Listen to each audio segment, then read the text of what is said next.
HR issues can kill you. One complaint against your company can turn your world upside down. And you spend way too much time dealing with HR when you should be spending your time on making a profit. You should talk to Bambi. With Bambi, get access to your own dedicated US-based HR manager starting at just $99 per month. They get to know you and your business while providing HR expertise and the personal touch you need and want. They're available by phone, email, and real-time chat, so onboarding and terminations run smoothly. Team members reach peak performance, and your business stays compliant with changing HR regulations. And with Bambi's HR Autopilot, you'll automate important HR practices like setting policies, training, and feedback. HR managers can easily cost $80,000 a year, but Bambi starts at $99 per month. Schedule your free conversation today to see how much Bambi can take off your plate. Go to Bambi.com right now and type in Accelerate under podcast when you sign up. It'll really help the show. Spelled BAM, BEE.com. Bambi.com. Type in Accelerate.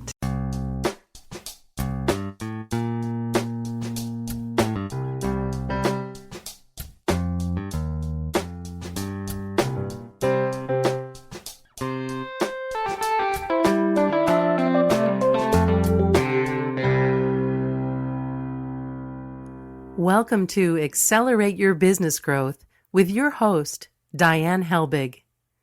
Diane is a leading small business development and leadership coach, author, and speaker who is passionate about sharing valuable ideas, tips, and techniques with business professionals worldwide. Diane brings you the world's experts and gurus in all things business. Whether it's sales, structure, social media, planning, or plateauing, guests bring their expertise and energy to each episode.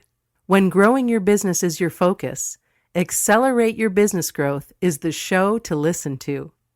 Got a topic or guest suggestion? Let Diane know.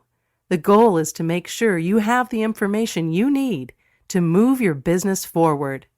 Thanks for joining us. Settle in and enjoy. Hi, everybody. Thanks for joining me. Have you ever thought that you'd like to see what audible.com is all about? Well, guess what? You can, because we're offering you a free trial. You can go to audibletrial.com/businessgrowth and check out the audiobooks, but also check out the other content that's there.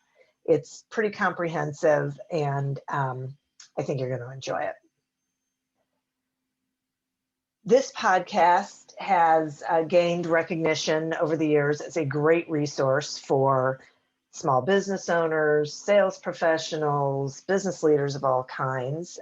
It has been included on lists of the best podcasts to listen to. And that is because of the guests.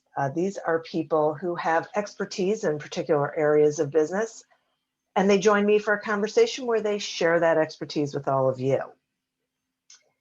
Today is no different. My guest today is Melanie Goel.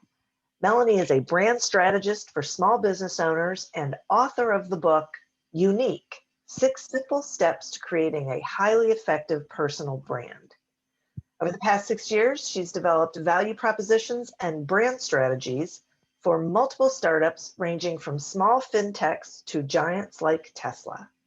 Today, she's teaching founders and business owners how to position themselves and their businesses strategically for success. Thanks so much for joining me today, Melanie. Thank you so much. Thanks for having me. Excited to be here. I'm so glad, because I'm excited to have you here. Now, let's talk about branding.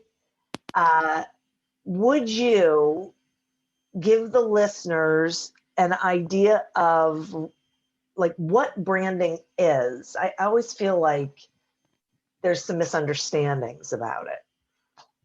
Yeah, absolutely. I love that you hit on that right away, because I think there's a big misunderstanding, and that's due to the sort of vagueness around branding. So I think that there's not necessarily, everyone knows that branding is important, but just a few really know what it actually is. So branding really is a reputation management. So if you want to do branding for your business or for yourself, what you basically do is you think about, what kind of reputation do I want to have? What do I have to do to get to that reputation? That would be then the marketing activities or the outreach in general. And the third one is, what do I have to do to maintain that reputation? So these are three things that are, or three questions that are essential. And I think if you can answer them, then you have like a way less vague idea of what branding is, right? So just by having, even by knowing that, okay, it's about reputation, it's about recognition, it already, breaks down this very vague term of branding. Yeah. Yeah. Yeah. I thank you for that. I think that definitely helps people land on it. I'm hoping that they know what reputation they want to have, but also what reputation they already have. Because, Absolutely. That right? that is such a crucial question. It's so important to kind of visualize for yourself. It's also one of those steps that I'm talking about also in the book. But it's really important to understand, okay, what's the reality? What have you done already? What is your actual image? And also being honest about it, like being, maybe sometimes it's also hard because maybe the reputation is not that great. Right, so I mean, this Yeah. could also be that could be that or that's an option too. And I always say to my clients, it's better if you are looking closely and you for yourself admit the shortcomings or even the weaknesses of your business, than if someone else points it out to you and then it's out there. Okay. So if a business owner identifies that their reputation isn't quite what they want it to be, is it too late or can they change that? No, I think I mean, it kind of depends on how established you are already.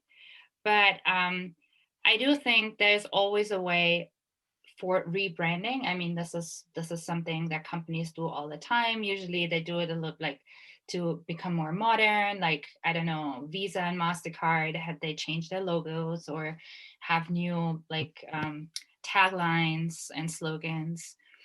But if you realize that you don't have the greatest reputation, I think the first step should be to figure out why. Where along the way did you go? Did you go wrong?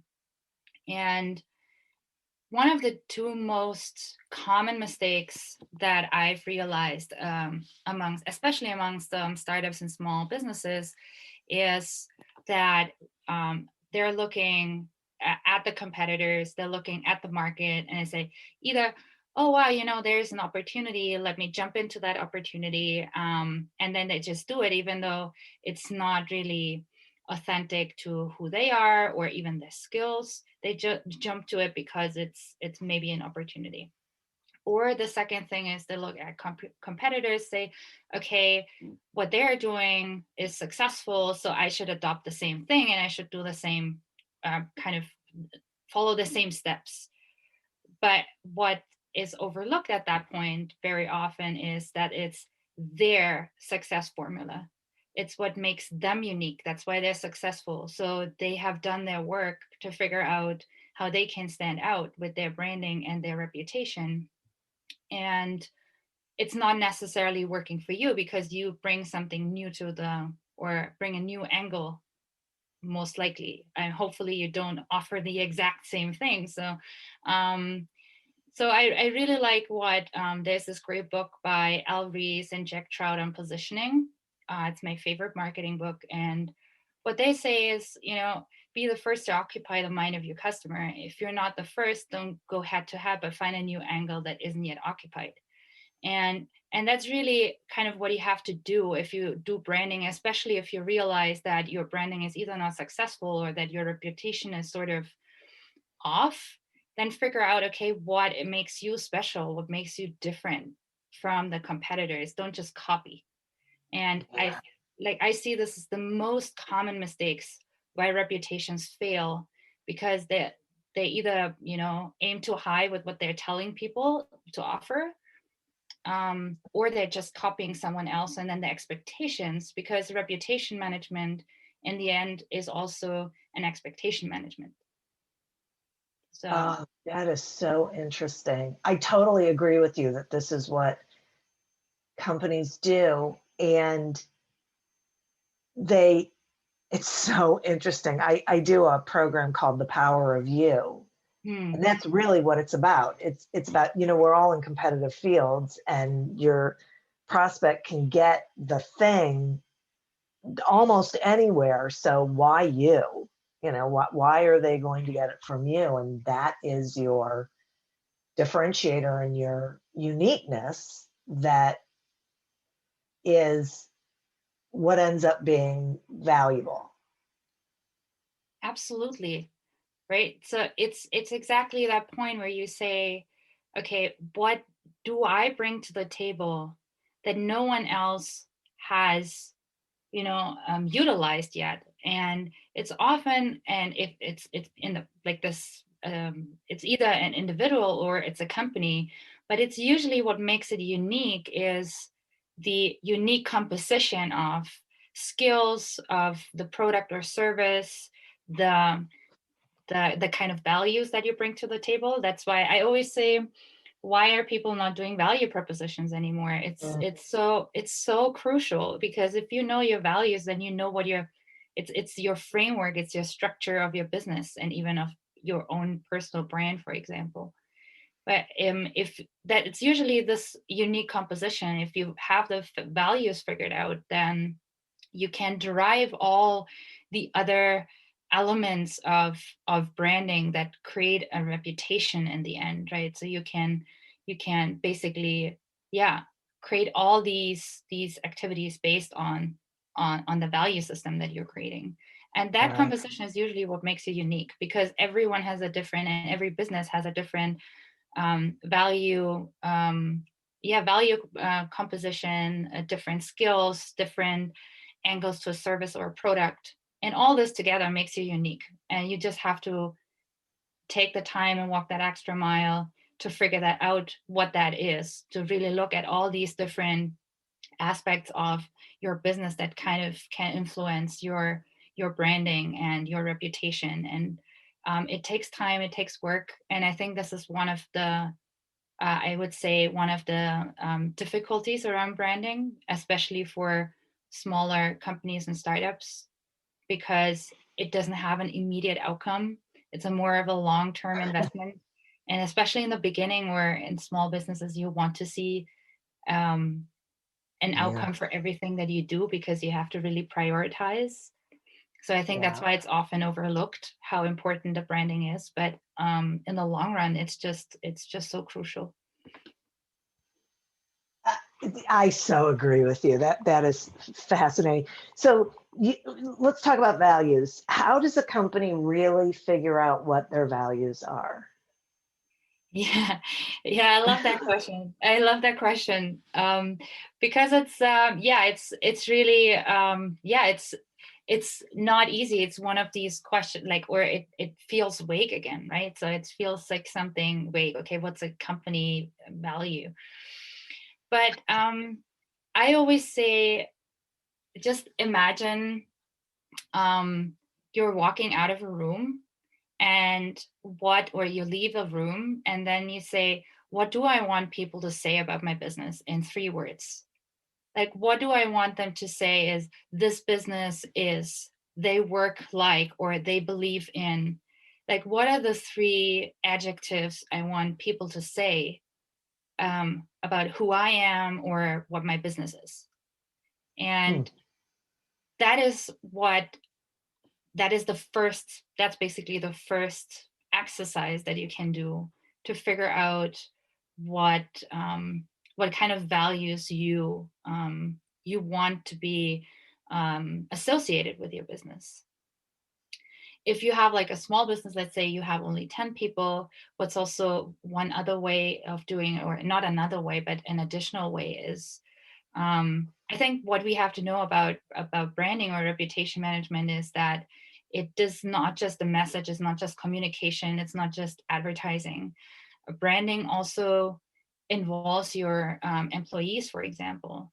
It involves all the people. If you want to have one unified image out there, then that means that every communication, even your product, your service life cycle, everything should shout those value adjectives, that whenever someone interacts with that brand or with a person who's working for that brand, has the same experience, and that creates that reputation, right?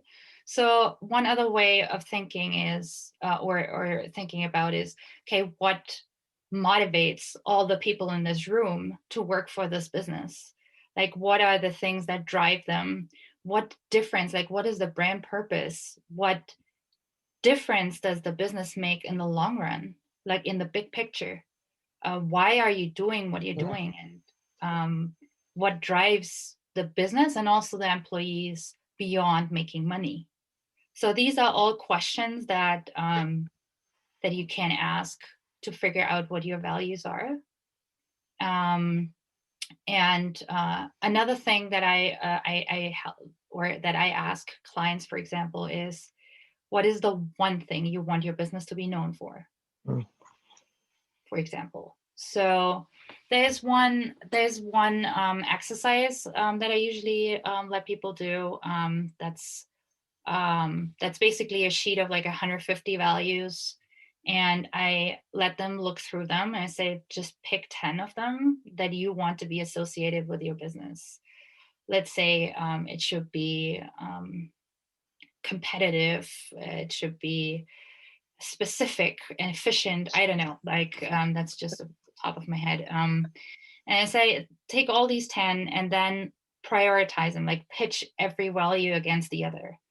And then, yeah, and in the end, the top 3 values that you have there are the values that you find most important, your core values, and those values should be prevalent in absolutely everything that you do.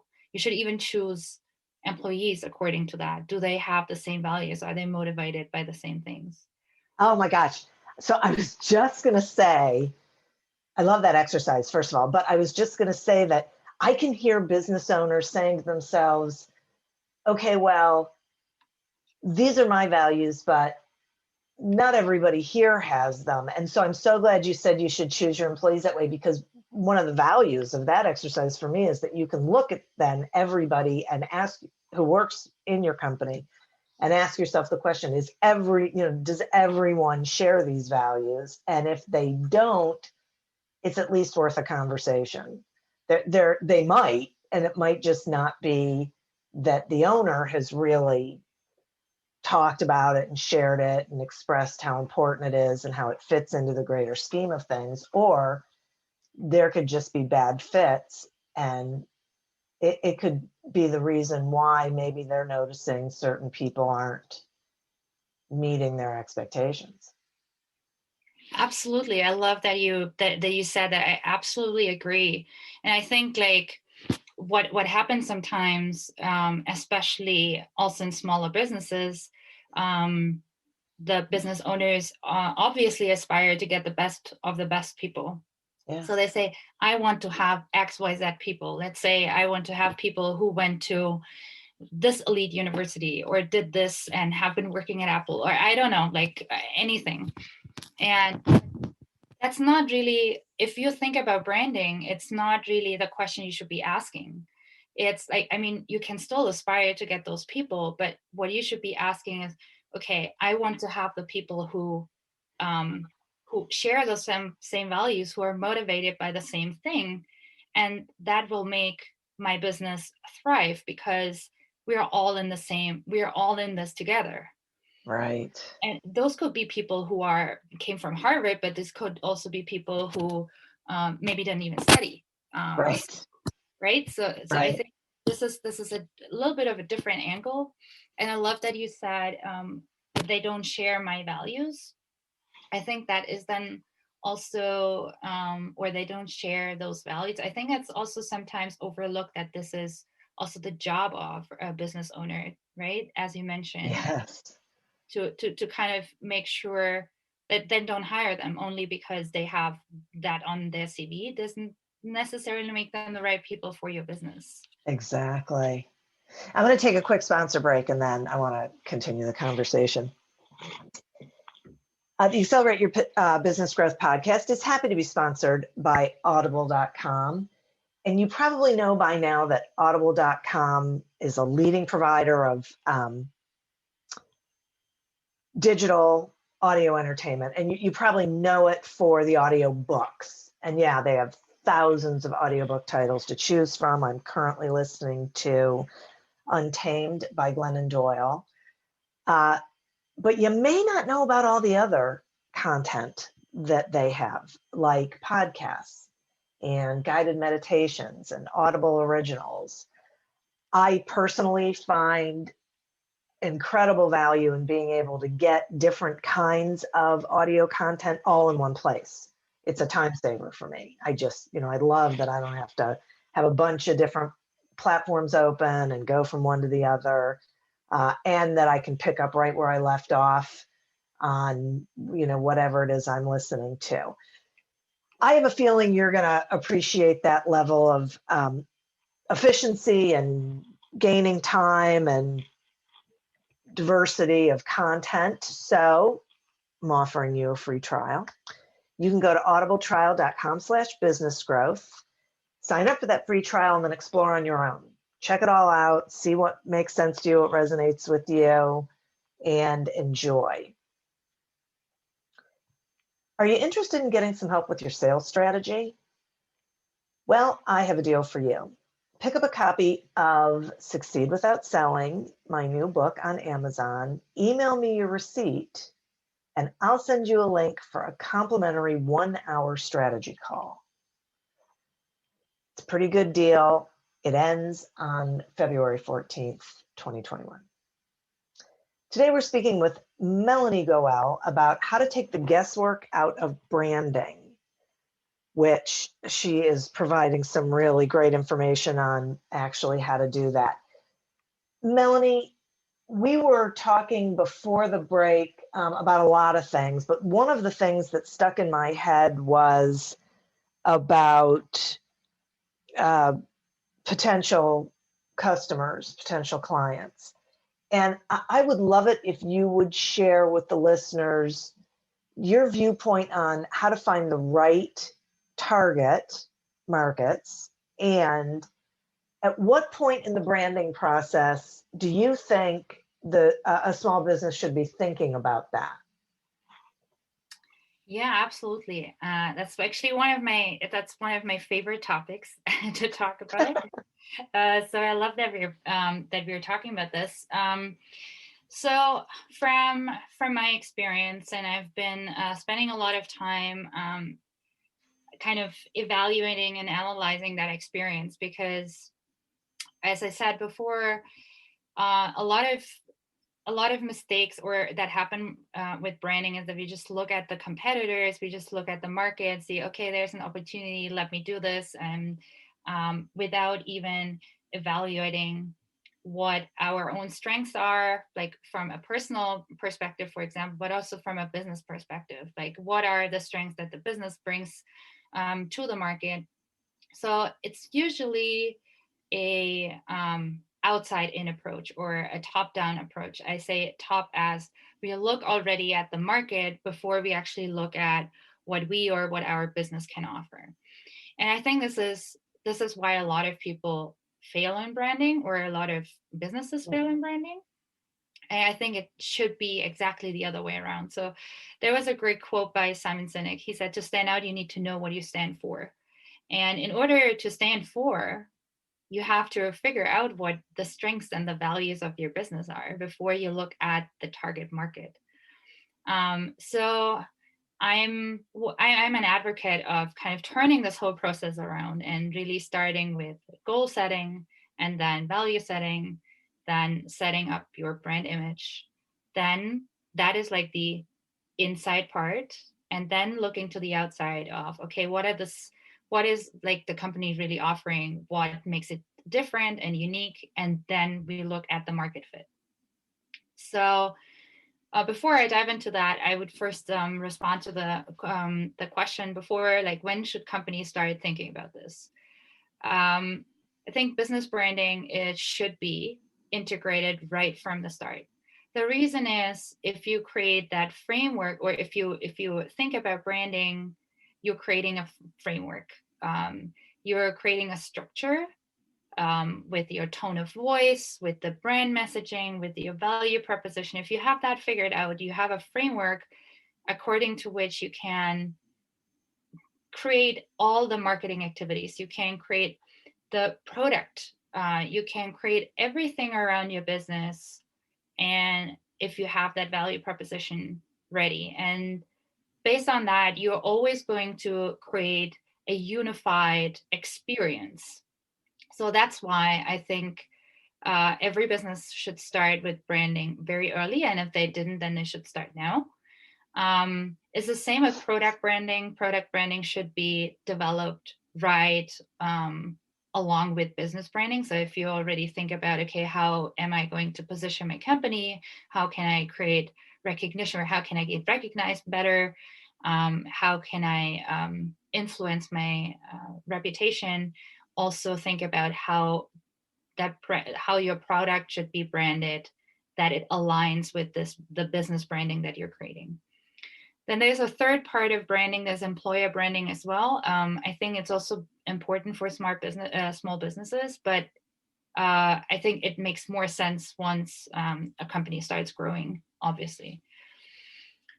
But in order to speak about the market fit, so as I just mentioned, I think what's important is to really figure out what you are standing for before you go into the market fit. Because I always say you should not make your brand fit whatever and wherever the demand is in the market, but find a market, a niche that fits your brand.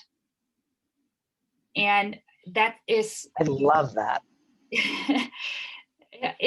it's so different from how some marketing, or how most people do marketing. But from my experience, especially also like bigger brands that I've worked with, that's exactly why they're successful, because they know what their strengths are, they know what their values are, they keep communicating those values, and then they find the people who are going to resonate the most with that particular image. And the great thing about that, if you do it that way, it's like a branding funnel.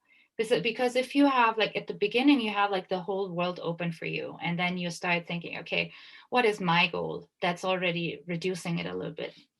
Then you say, okay, what are my values? Okay, that reduces the target group a little bit. Then you say, okay, what kind of tone of voice works with those values? What kind of brand message works with those values? Okay, so it gets a bit more narrow again. So that means the target group gets narrower. Then you say, okay, then I look at what is my company actually offering. So what is the product or the service that I offer? Again, it gets narrower, because for a couple of people or a lot of people, this might not be interesting. Then you look at, okay, what makes me special? What makes me unique? And there's a great exercise that I usually share with that I usually do with clients there, where you then really only look at, okay, you look at the competitors and how the competitors are doing, and how you are basically, what are you doing better and what are you doing less good than your competitors.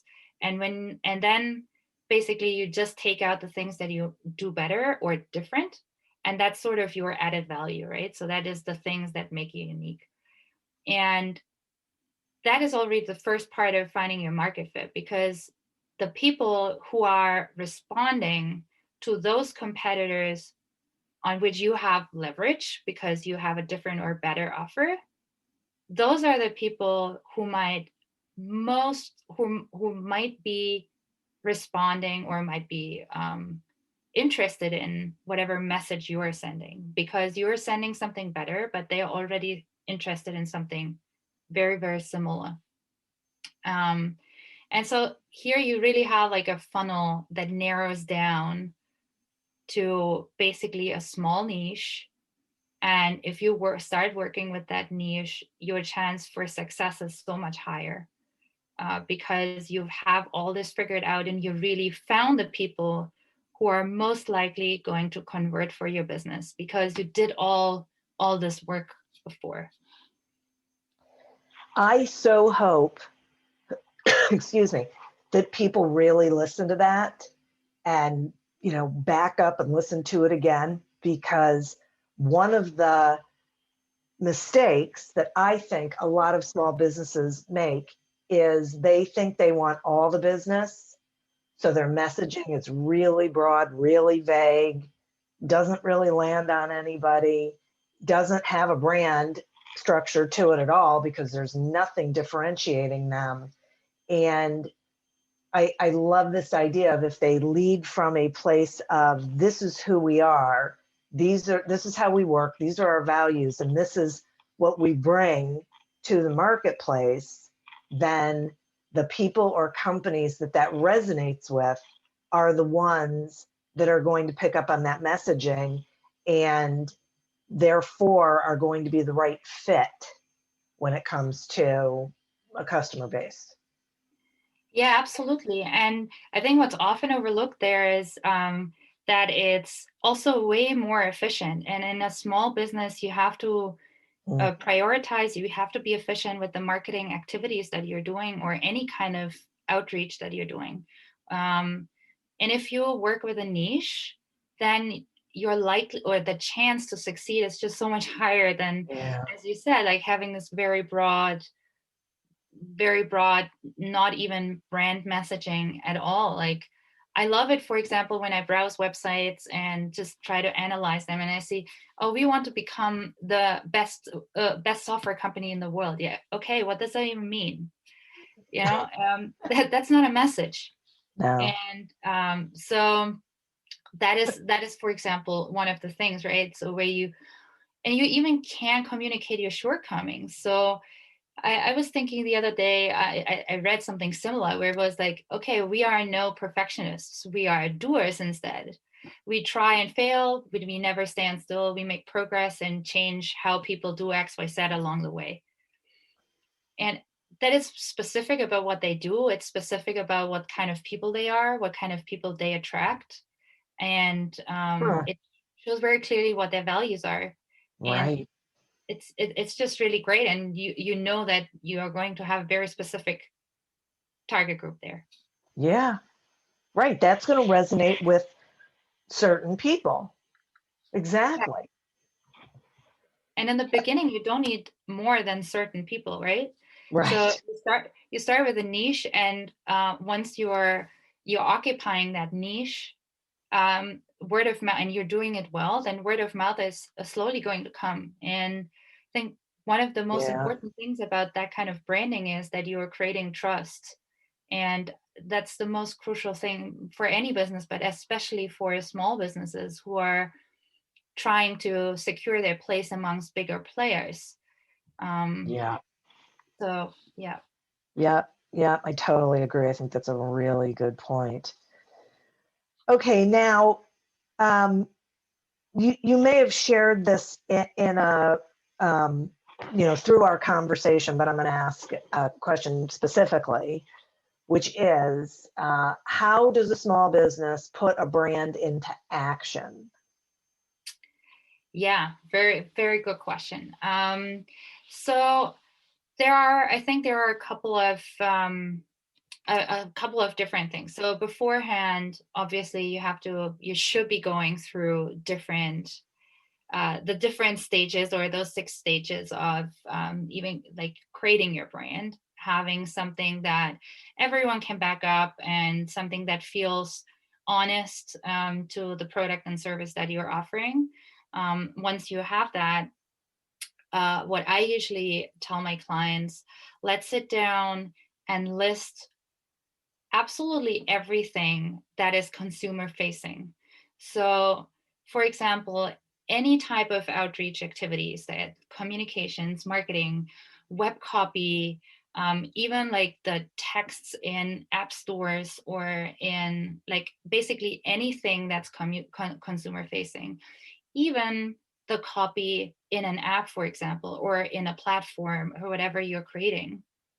Let's look at absolutely everything that customers get to see, and then let's find like let's take them, let's take a look at how you're doing it right now, and then we take a look at, okay, what is the message that we've defined, what are the values that we define, and we rewrite, we adjust every one of those steps. Obviously that's work, but it's so worth it. In the end, a brand only manifests in the brain of a customer if they see or if they have the same experience repeatedly. I mean, Hmm. it's like with like the big brands, they have become so successful, right? Because we kept seeing the same logo, we kept hearing the same music or jingles or whatever, and you basically have to like do it over and over again. And in order to do that, That makes sense. all of the activities should have the same message, because then you don't have to send a newsletter like every day, if customers have 10 different things that they see and still experience the same thing. And I love the consistency of this.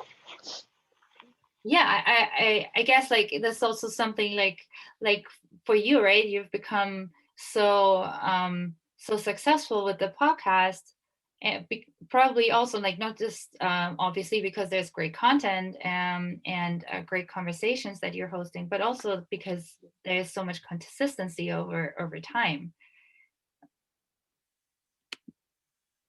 Yeah, yeah, Yeah, definitely. Because I stuck to my message. Right. Yeah. I think consistency is important in a lot of areas of business, but I think especially in brand messaging. yeah. Yeah, and I think like one more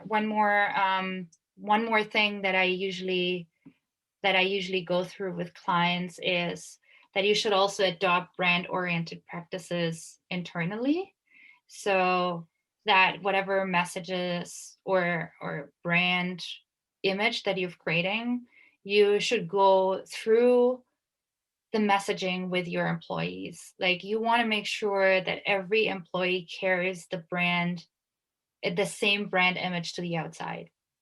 So whenever they interact with someone, even if it's not business related, even if it's with their friends and they talk about work or they talk about what they do, you want to make sure that they communicate it in the same way, like always kind of it being according to the brand image that you're creating. So that's also one of important things. And I think this is so overlooked. Like we always just think about, okay, what kind of web copy do we write? How do we write our advertising? And what is the Twitter tagline? Is it according to my brand? But it's also important to really adopt brand oriented habits in like internally in the company. Okay, that makes so much sense to me. I mean, everyone has to be rowing in the same direction for sure. And that really is, it feels to me like it's up to the leadership to define the brand and then make sure that they are communicating it and articulating it consistently with everyone internally. And so therefore it ends up being shared externally in exactly the same, with the same basis, so that it becomes known. I couldn't have summarized it better. Yay! This was a perfect summary.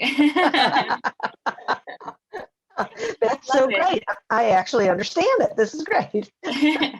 So it's not that vague anymore. Yeah, right. Exactly. It's a very good point. That's right. It seems totally manageable.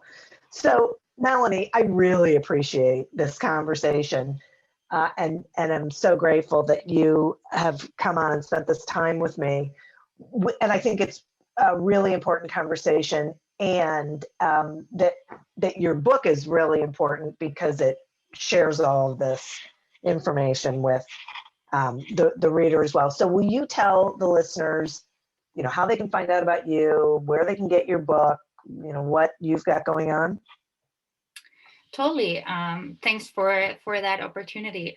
So there's more information about what I do and also a lot of helpful content on melaniegoel.com. That is Melanie with IE and Goel with OEL .com. And my book is available on Amazon. Just search for Melanie Goel Unique or Unique 6 Simple Steps to Creating a Highly Effective Personal Brand. I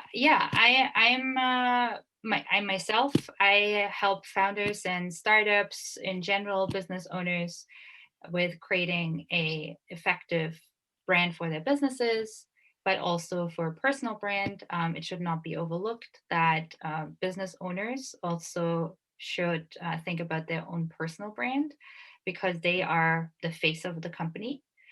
And this is where I help people and hope to help them get more successful with their businesses and their own endeavors. Wonderful. And what a great point that personal brand is so important for small business owners to embrace. Thank you for mentioning that. And listeners, thank you. Like I said, this is an episode you're going to want to listen to a couple of times. Go get the book, take a look inside, and you know what? Get some help. Reach out to Melanie and get some help making sure that your brand is on message, that your company brand and your personal brand are both on message.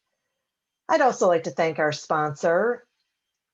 Go to audibletrial.com/businessgrowth. Sign up for a free trial of audible.com and go exploring. Check it out. Check out the audiobooks and the programs and see what resonates with you. And also get your sales strategy headed in the right direction with Succeed Without Selling, available on Amazon and wherever books are sold. As always, continue to prosper and be curious. And until we meet again on another episode of Accelerate Your Business Growth, goodbye and good day. Do you love news about LinkedIn, Indeed, Google, and just about every other recruitment tech company out there? Hell yeah. I'm Chad. I'm Cheese. We're the Chad and Cheese Podcast. All the latest recruiting news and insights are on our show. Dripping in snark and attitude. Subscribe today wherever you listen to your podcasts. We out.